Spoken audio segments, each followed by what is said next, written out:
Time now to get in and start to sculpt the hip a little bit. So let's make sure that the body is the selected subtool.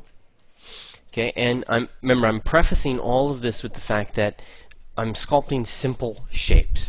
If I was doing this myself and I was sculpting a zombie, I would be doing a whole different workflow. But what's important to me in this intro is that you're learning how to sculpt form, get control over form, as well as learning the form that I can present to you. Okay, that's really important as well. I want you to be learning ZBrush in the context of learning form and anatomy, and as much as I can throw at you. Learning ZBrush is like learning to sculpt. It just is. So we want to be mindful of things. All right, hip. Let's talk a little bit about anatomy. So the pelvic bone, the hip bone. What's the kind of structure that we're looking at? Now, I've got a side view here, so I'm going to just do a quick diagram from a side view. A couple of conceptual breakdowns for the hip is that it's a very simple cube, right? And it's a cube that's tilting forward. Some of the important landmarks that you need to be aware of are things called the anterior superior iliac spine and then the pubic symphysis. So let me write these down.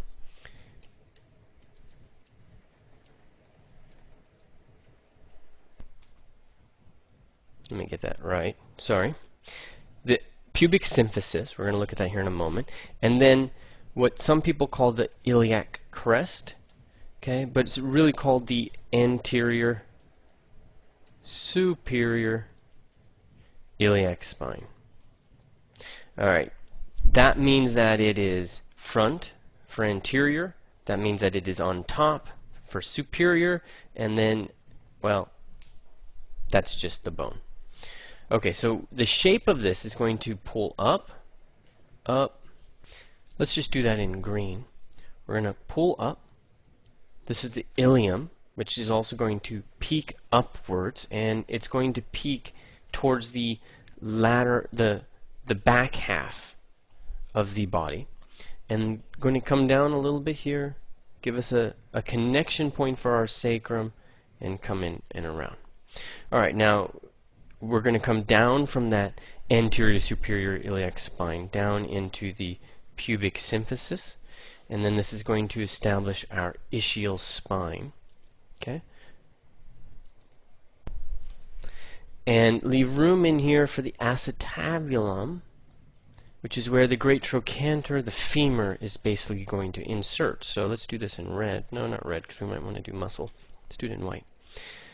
So we're going to get the great trochanter and then the femur moving down from there to establish the leg bone. So let's also put the sacrum in. Okay, I'm just going to highlight that entire thing in green. Alright, so that's some basic structure that we're working with.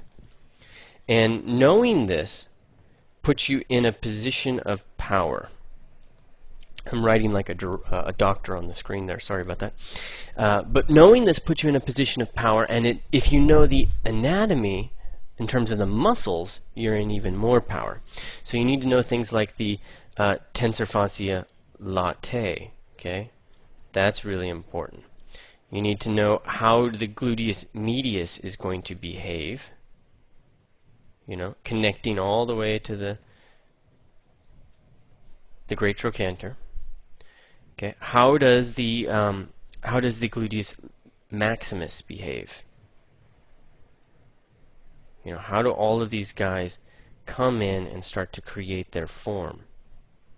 Now this is kind of a wire mesh of craziness, but let's see if we can separate this out a little bit. So here is my tensor fascia latae, my gluteus maximus, which we're going to give him a little bit of a butt, but not much, and then the medius in the inside. And then the rectus femoris is coming below this anterior iliac spine. You get this little drop-in plane, and then a bulge out for the rectus femoris, and then the hamstrings are attaching to the ischial spine and moving downwards. And remember, this model is desiccated, which means it's kind of without flesh. That's the nature of a zombie. So we're not going to have all the fullness of the rectus femoris, and we're going to have a lot of fun really pushing in the hamstrings in the back. So let me write the names. Rectus femoris, which is part of the quadriceps. And then the hamstrings. Alright, so knowing that, let's go in and start to find these guys. Okay, first thing I want to do, let's make sure perspective is on, and I'm going to start to analyze the pubic bone, start to understand, where the pubic symphysis should be. So pull that down and out.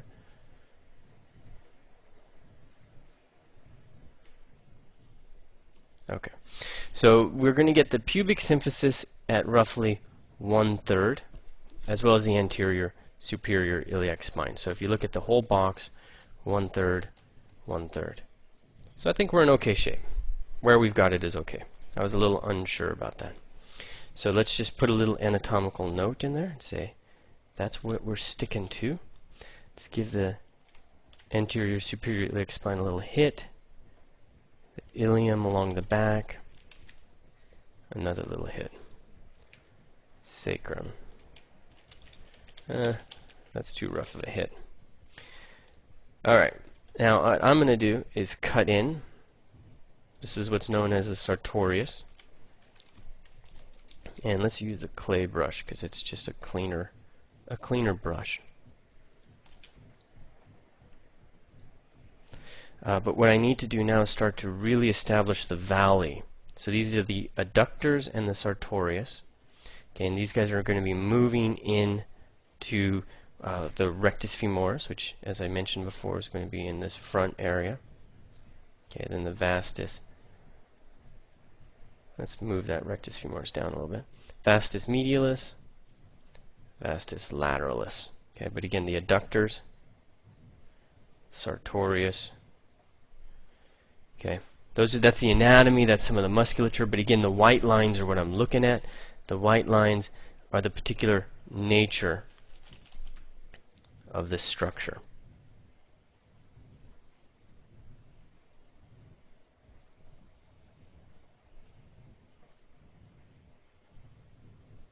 There we go. Something along these lines. You want to eventually start to develop a sense of that in your mind's eye. It does take time, though. Definitely takes time. Okay, and I'm really going to pull in using clay and really sink this in.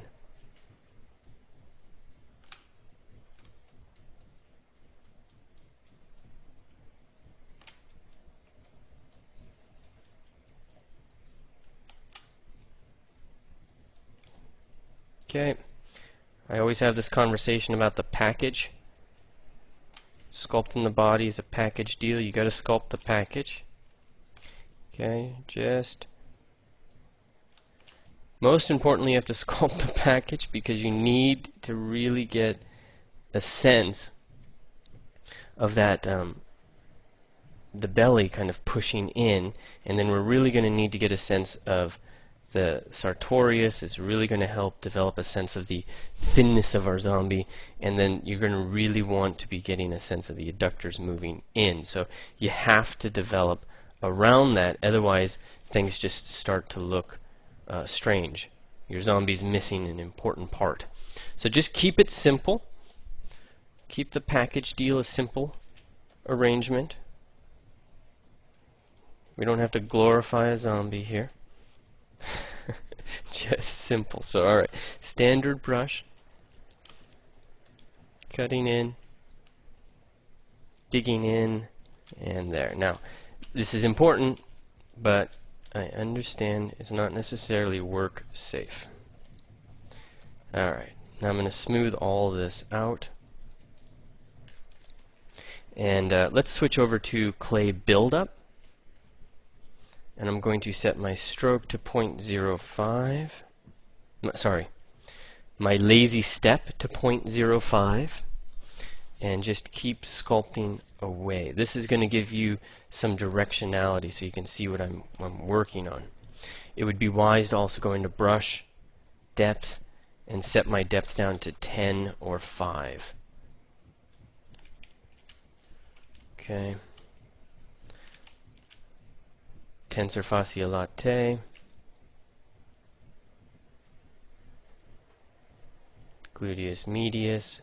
Carving in for the great trochanter, although actually on a thin person we're going to carve out. The great trochanter becomes a bump. The model's desiccated, so the gluteus medius is not going to fill in everything. So normally on a healthy person we would have that filling in to the bone, but we're not. It's a desiccated model. They're missing a lot of their volume, so we want to actually hold close to the bone, not the great trochanter, but the ilium. Okay, spending too much time with these strokes. Gluteus maximus.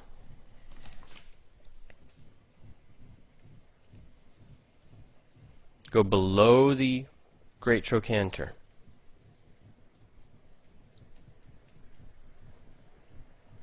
And make sure you're going below the great trochanter. The great trochanter is going to be lined up with the pubic symphysis. So I'm going to raise it a bit, lining it up.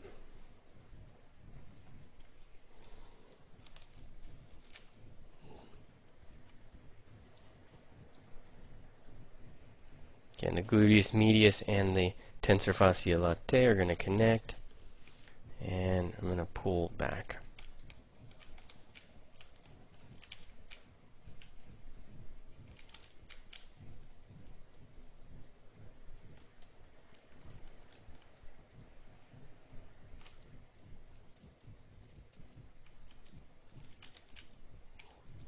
Separating the quadriceps. So I separated the rectus femoris on one side, vastus lateralis on the other side. You can see in green the lines that I drew that separated these guys from their surrounding space, and that's just what we do. We put little notes in, and then now I'm going to give it a little bit of a head down there next to the knee. Okay, that's fine. Start to separate out the rectus femoris from the vastus lateralis, from the side of the thigh.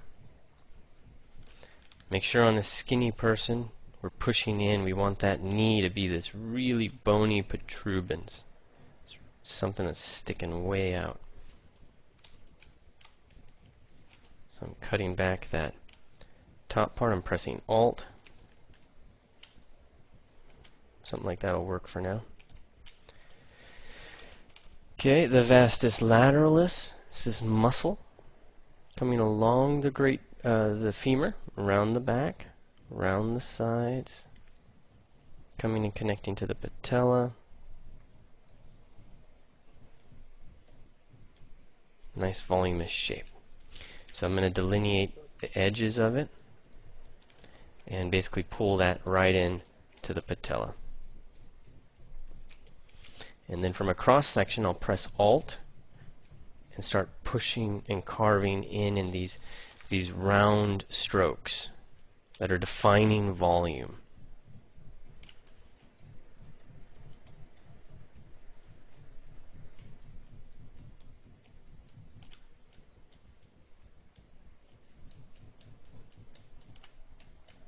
Fantastic.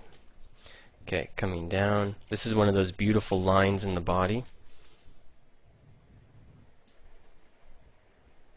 Just really nice. Hamstrings in the back. Coming around, connecting on both sides of the knee. Bicep femoris in one, the semimembranosus and tendinosus in another. Okay, we're going to keep that nice and round, but desiccated model, don't forget that. So it's not going to be a lot of volume. So I'm just carving in this separation where the muscle changes its It's plane and kind of opens up to the gastrocnemius, the calf muscle, that is.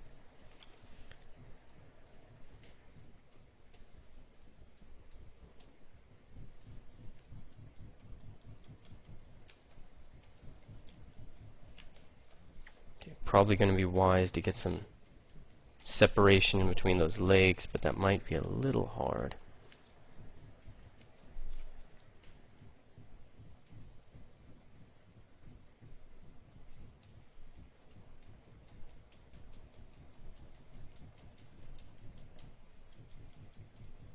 Okay, I'm doing something right now but not telling you about it. It's just bad of me. One thing that you'll notice about the back of the leg, you've got the volume from the hamstrings, but in the very back of the knee, you have this other volume. Okay, and it breaks with the semimembranosus tendinosus right there, but basically this is a whole bunch of stuff. This is the gracilis coming around, this is the semimembranosus and tendinosus, this is the sartorius coming around. Everything gathers up and just creates this volume. So that's what I'm doing right now. I'm carving in a line, and I'm adding some roundness to the back of the knee, back inside of the knee. If you can put that in there, your sculpts will suddenly look better. And just carry that all the way through to the line of the tibia. So remember, carry these lines through. That's really important. Oops, undo, that was a bug. Just cut across the model. Okay. And now I'm going to switch to Damien's standard brush. I need to emphasize some of these.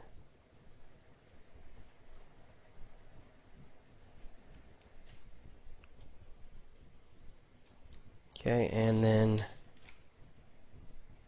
move that down, and I might have to lift the butt. That might be a little low, although not bad. And I'm going to take some of the volume out.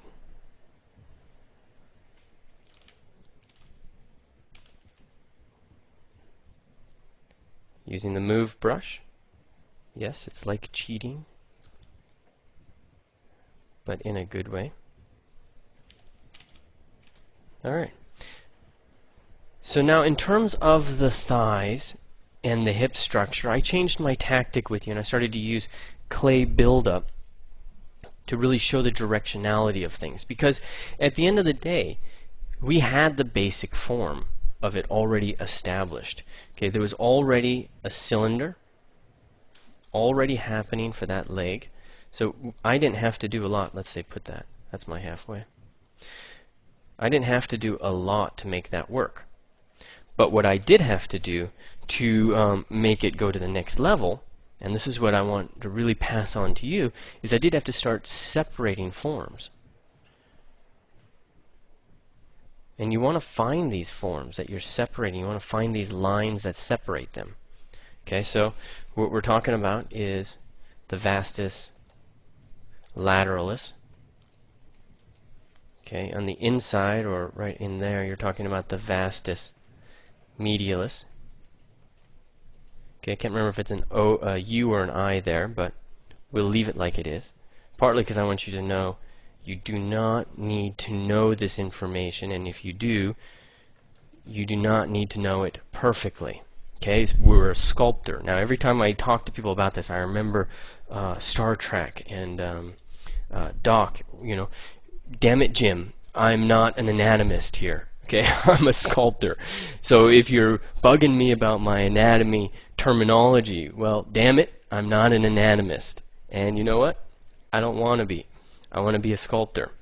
Let's call that TFL, gluteus medius, and maximus, which in him is really not that maximum. Okay, and then back here the bicep femoris.